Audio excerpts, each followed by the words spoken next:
Bab 26, Be There or Be Them. Apakah Ananda sudah memiliki rencana A dan rencana B? Itulah pertanyaan pertama Bumus kepada Mahar, sekaligus awal pidato panjang untuk menasihati tindakan yang sudah keterlaluan. Ia sudah berbelok ke jalan gelap dunia hitam. Ia harus segera disadarkan. Pelajaran praktik olahraga yang sangat kami sukai dibatalkan. Semuanya harus masuk kelas dalam rangka menghakimi Mahar dan mengembalikannya ke jalan yang lurus. Layar pun turun. Roll-roll film drama diputar. Mahar menunduk. Ia pemuda yang tampan, pintar, berseni, tapi keras pendiriannya. Ibunda, masa depan milik Tuhan. Aku melihat cobaan yang dihadapi seorang guru. Wajah Bumus redup. Seorang sahabat pernah mengatakan bahwa guru yang pertama kali membuka mata kita akan huruf dan angka-angka sehingga kita pandai membaca dan menghitung, takkan putus-putus pahalanya hingga akhir hayatnya. Aku setuju dengan pendapat itu. Dan tak hanya itu yang dilakukan seorang guru. Ia juga membuka hati kita yang gelap gulita. Artinya, Ananda tidak punya sebuah rencana yang positif. Tak pernah lagi mau membaca buku dan mengerjakan PR. Karena menghabiskan waktu untuk kegiatan perdukunan yang membelakangi ayat-ayat Allah. Bumus mulai terdengar seperti warta berita RRI pukul 7. Lintasan berita. Nilai-nilai ulanganmu merosot tajam. Kita akan segera menghadapi ulangan caturwulan ketiga. Setelah itu caturwulan terakhir menghadapi Eptanas. Nilaimu bahkan tak memenuhi syarat untuk melalui caturwulan 3 ini. Jika nanti ujian antaramu masih seperti ini, ibunda tidak akan mengizinkanmu ikut kelas caturwulan terakhir. Itu artinya kamu tidak boleh ikut Eptanas. Ini mulai serius. Mahar tertunduk makin dalam. Kami diam mendengarkan dan khutbah berlanjut. Berikut berita utama. Hiduplah hanya dari ajaran Al-Quran, hadis, dan sunatullah. Itulah pokok-pokok tuntunan Muhammadiyah. Insya Allah nanti setelah besar engkau akan dilimpahi rezeki yang halal dan dampingan hidup yang sakinah. Disambung berita penting. Klinik, ilmu gaib, tahayul, paranormal, semuanya sangat dekat dengan pemberhalaan. Syirik adalah larangan tertinggi dalam Islam. Kemana semua kebajikan dari pelajaran akidah setiap Selasa? Kemana semua hikmah dari pengalaman jahiliyah masa lampau dalam pelajaran tarik Islam? Kemana etika kemuhammadiyahan? Suasana kelas menjadi tegang. Kami harap Mahar segera minta maaf dan menyatakan pertobatan. Tapi sungguh sial. Ia malah menjawab dengan nada bantahan. Aku mencari hikmah dari dunia gelap ibunda dan penasaran karena keingintahuan. Tuhan akan memberiku pendamping dengan cara yang misterius. Kurang ajar betul. Bumus bersusah payah menahan emosinya. Aku tahu beliau sebenarnya ingin langsung melabrak Mahar. Air mukanya yang sabar menjadi merah. Beliau segera keluar ruangan menenangkan dirinya. Kami serentak menatap Mahar dengan tajam. Alis Sahara bertemu. Tatapan matanya kejam sekali. Minta maaf sana, tak tahu diuntung. Hardik Sahara. Kucai selaku ketua kelas ambil bagian. Suaranya menggelegar. Melawan guru sama hukumnya dengan melawan orang tua. Durhaka. Siksa dunia yang segera kau terima adalah burut. Pangkal pahamu akan membesar seperti timun suri. Hingga langkahmu ngangkang. Keras sekali Kucai menghardik Mahar, tapi yang dipelototinya Harun. Wajah Mahar aneh. Ia seperti sangat menyesal dan merasa bersalah, tapi di sisi lain tampak yakin bahwa ia sedang mempertaruhkan sebuah argumen yang benar, menurut versinya sendiri, tentu saja. Persis ketika kami ingin memprotes Mahar secara besar-besaran, tiba-tiba Bumus masuk lagi ke dalam ruangan dan menyemprotkan pokok berita. Camkan ini anak muda, tidak ada hikmah apapun dari kemusyrikan. Yang akan kau dapat dari praktik-praktik klinik itu adalah kesesatan, yang semakin lama semakin dalam karena sifat syirik yang berlapis-lapis. Iblis mengipas-ngipasimu setiap kali kau kipasi bara api kemenyan itu. Mahar mengerut. Ia tampak sangat bersalah, telah membuat ibunda gurunya muntap. Bumus ternyata bisa juga emosi, dan tak berhenti sampai di situ. Sekarang kau harus mengambil sikap, karena belum selesai ultimatum itu, tiba-tiba terdengar Assalamualaikum. Bumus menjawab dan mempersilakan masuk kepala sekolah kami. Seorang bapak berwajah penting dan seorang anak perempuan tapi seperti laki-laki. Anak perempuan ini berpostur tinggi, dadanya rata, pantatnya juga rata. Ia seperti sekeping papan. Sepatunya boot Wrangler Navigator yang mahal, dan itu adalah sepatu laki-laki. Kaos kakinya lucu, berwarna-warni meriah, berlapis-lapis seperti sarang lebah, dan menutupi tempurung lutut. Ia jelas bukan seorang Muhammadiyah, karena semua wanita Muhammadiyah berjilbab. Ia memakai rok besar dari bahan wol bermotif kotak-kotak besar merah seperti kilt orang-orang Skotlandia. Kilt itu menutupi ujung atas kaos kakinya tadi sehingga tak ada sedikit pun celah kulit kakinya yang terbuka. Rambutnya pendek, kulitnya putih bersih sangat halus, dan wajahnya cantik. Setelah umum, ia tampak seperti seorang pemuda Skotlandia yang imut. Bapak berwajah orang penting tadi berusaha tersenyum ramah. "Ini anak saya Flo," katanya pelan-pelan. Dia sudah tidak ingin lagi sekolah di sekolah PN dan sudah membolos 2 minggu. Dia bersikeras hanya ingin sekolah di sini. Orang penting ini menggaruk-garuk kepalanya. Setiap kata-katanya adalah batu berat puluhan kilo yang ia seret satu persatu. Nada bicaranya jelas sekali, seperti orang yang sudah kehabisan akal mengatasi anak-anaknya itu. Kami semua termasuk kepala sekolah tersipu menahan tawa. Bu Mus yang baru saja marah juga tersenyum. Semua senyum terpaksa, karena kami semua sudah tahu reputasi Flo. Beliau sudah pusing 7 keliling menghadapi Mahar, dan sekarang harus ditambah lagi. Satu anak setengah laki-laki setengah perempuan yang sudah pasti tak bisa diatur. Hari ini adalah hari yang sial dalam hidup Bu Mus.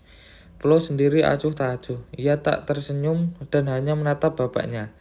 Anak cantik ini berkarakter tegas, pasti tahu persis apa yang ia inginkan, dan tak pernah ragu-ragu. Sebuah gambaran sikap yang mengesankan. Bapak juga menatap anaknya sesuai suatu tatapan penuh kekalahan yang pedih. Lalu bapaknya melihat sekeliling ruangan kelas kami, yang seperti ruangan interogasi tentara Jepang. Tatapannya semakin pedih. Dengan pasrah ia menyampaikan ini. "Maka saya serahkan anak saya pada ibu. Jika ia menyulitkan, maka kepala sekolah sudah tahu di mana harus menemui saya." Menyesal harus saya sampaikan bahwa ia pasti akan menyulitkan. Kami tertawa, dan bapaknya tersenyum pahit. Flo masih cuek, seolah semua kata-kata itu tak ada maknanya. Laksana angin lewat saja. Kepala sekolah dan orang penting itu mohon diri. Kepala sekolah kami tersenyum simpul, sambil memandang Bu Mus penuh arti. Bu Mus memandangi Flo dari samping Mahar, yang baru saja dimarahinya habis-habisan. Dan Flo yang berandal berdiri tegak di depan kelas, seperti orang mengambil pose. Untuk peragaan kaos kaki Italia model terbaru. Meskipun seperti laki-laki, tapi ia sesungguhnya gadis remaja yang menawan, dan kulitnya indah luar biasa. Di kelas ini ia laksana Winona Ryder yang diutus UNICEF untuk membesarkan hati para penderita lepra di sebuah kampus kumuh di Sudan. Flo menyilangkan kakinya. Bahunya yang kurus bidang mekar seperti memiliki bantalan di pundak-pundaknya. Ia sangat mempesona. Semua mata menghujam ke arahnya. Sebuah pemandangan yang tak biasa. Jika diamati dengan seksama, di balik kedua bola matanya yang gelap coklat seperti buah hamlam, tersembunyi kebaikan yang sangat besar. Semuanya diam. Flo juga diam. Kami berharap Flo akan memecah kekakuan dengan memperkenalkan dirinya. Tapi ia tak melakukan itu. Dan Bu Mus juga tak memintanya mengenalkan diri karena 2 alasan. Flo jelas tak senang dengan formalitas. Kedua, siapa yang tak kenal Flo? Namanya melambung gara-gara hilang di Gunung Selumar tempo hari, dan reputasinya semakin top karena baru-baru ini menjuarai pertarungan kickboxing. Ia meng-KO hampir seluruh lawannya, padahal ia satu-satunya petarung wanita. Maka Bu Mus mengambil inisiatif sambil tersenyum bersahabat. "Baiklah, selamat datang di kelas kami. Setelah ini pelajaran kemuhammadiyahan. Setelah Anda duduk di sana dengan Sahara." Zahra senang bukan main karena selama 9 tahun hanya ia satu-satunya wanita di kelas kami. Selama ini ia duduk sendirian dan sekarang ia akan punya teman sesama jenis. Ia mengusap-usap kursi di sampingnya dan menampilkan bahasa tubuh selamat datang. Tapi di luar dugaan, ternyata Flo tak beranjak. Wajahnya tak menunjukkan minat sama sekali. Dia membatu dan memandang jauh keluar jendela.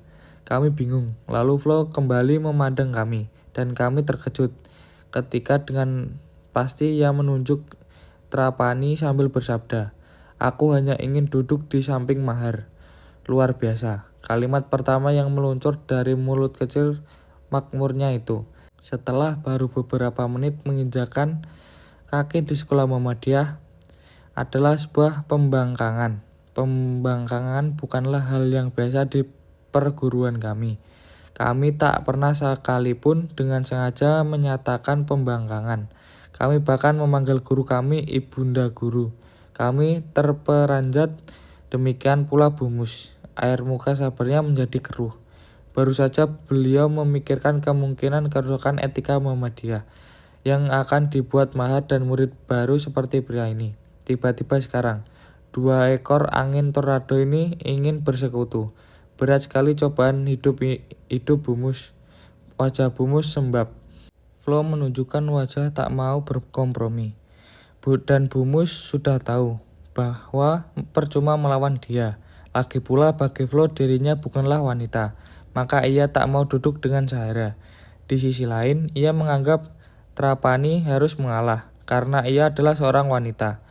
Transseksual memang sering membingungkan. Trapani kebingungan karena dia sudah 9 tahun terbiasa duduk sebangku dengan Mahar dan Bumus harus mengambil keputusan yang sulit. Beliau memberi isyarat pada Trapani agar lungsur. Flo menghambur ke kursi bekas Trapani di samping Mahar. Mahar serta-merta mengeluarkan 3 macam sikap khasnya yang menyebalkan. Menaikkan alis, mengangkat bahu, dan mengangguk-angguk. Kami muak melihatnya, tapi ia tampak senang bukan main. Seperti dugaannya, Tuhan telah memberikannya dampingan secara misterius. Sebuah doa yang langsung dikabulkan di tempat. Bajingan kecil itu memang selalu beruntung. Sebaliknya, Trapani kehilangan teman sebangku, dan ia sekarang harus duduk dengan Zahra yang temperamental. Zahra sendiri sangat tidak suka menerima Trapani. Ia mengaum, alisnya bertemu. Flo tampak kaku duduk di kelas kami, dan seluruh ruangan itu sama sekali tidak mempresentasikan setiap jenis sandang yang dikenakannya. Kelas rombeng ini juga tak cocok dengan kulit putih dan raut mukanya yang penuh sinar kekayaan. Apa yang dicari anak kaya ini di sekolah miskin yang tak punya apa-apa? Mengapa ia ingin menukar gemerlap sekolah PN dengan sekolah gudang kopra? Buah kuldi di pekarangan siapa yang telah dimakannya, sehingga dia terusir dari Taman Eden Gedong. Tidak, ia tidak dicampakkan oleh sekolah PN, tapi ia sengaja ingin pindah ke sekolah Muhammadiyah atas kemauannya sendiri, tanpa tekanan dari pihak manapun, dan dalam keadaan sehat walafiat jasmani dan rohani. Hanya pikirannya saja yang sedikit kacau. Pada hari pertama, kami terkagum-kagum dengan berbagai perlengkapan sekolahnya, yang menurut ia biasa saja. Ia memiliki 6 macam tas, yang dipakai berbeda-beda setiap hari. Tas hari Jumat paling menarik, karena berumbai-rumbai seperti tas Indian. Ia juga memiliki banyak kotak. Kotak khusus untuk beragam penggaris. Ada penggaris busur, penggaris segitiga, penggaris siku, dan beragam ukuran penggaris segi 4. Kotak lainnya berisi jangka-jangka kecil, berbagai jenis pensil, pulpen, dan penghapus seperti kue lapis, yang dapat menimbulkan rasa lapar. Lalu ada serutan yang lucu, serta sapu tangan handuk kecil di dalam tas rajutan ibunya. Di dalam tas rajutan kecil itu, ada berjejal-jejal uang kertas yang dimasukkan dengan sembrono oleh Flo. Jika ia membuka tas itu, seringkali uang tadi berjatuhan ke lantai. Jumlah uang itu semakin hari semakin banyak, dan membuat tasnya semakin gendut. Flo tidak bisa membelanjakan uang itu di sekolah Muhammadiyah, karena tak ada yang bisa dibeli. Uang itu memiliki nama yang sangat asing bagi kami, uang saku. Sesuatu yang seumur-umur tak pernah kami dapatkan dari orang tua kami. Sebagian besar benda-benda itu belum pernah kami lihat. Ia amat berbeda dengan kami dalam semua hal. Ia seumpama banga Hokkaido yang anggun tersasar ke kandang itik. Setiap pagi ia diantar sopirnya dengan sebuah mobil mewah, tentu saja. Setelah ia sarapan dari macam benda yang dapat membuat roti meloncat. Sejak kami menjadi pahlawan kesiangan yang menemukan Flo ketika ia hilang di gunung, selumar tempo hari, ia memang telah mengenal kami, terutama mahar dan reputasinya.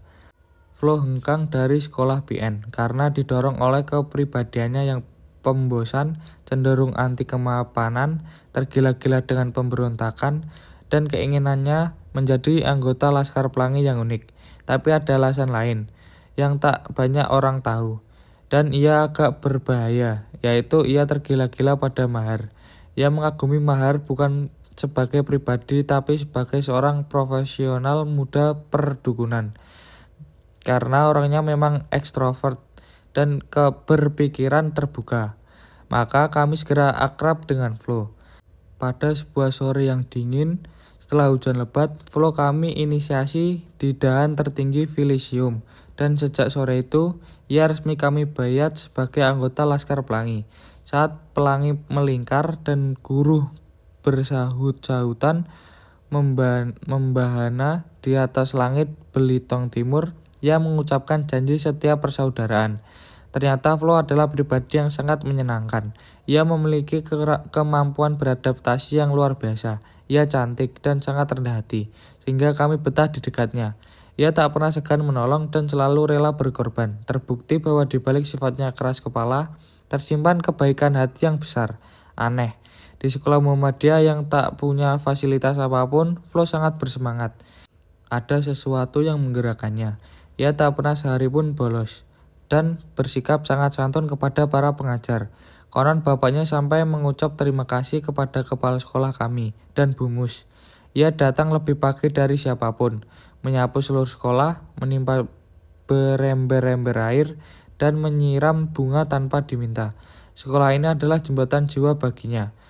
Flo sangat dekat dengan Mahar. Mereka saling tergantung dan saling melindungi. Hubungan mereka sangat unik. Dengan bersama Mahar dan berada di sekolah Muhammadiyah, Flo seperti berada di dunia yang memang diidamkannya selama ini.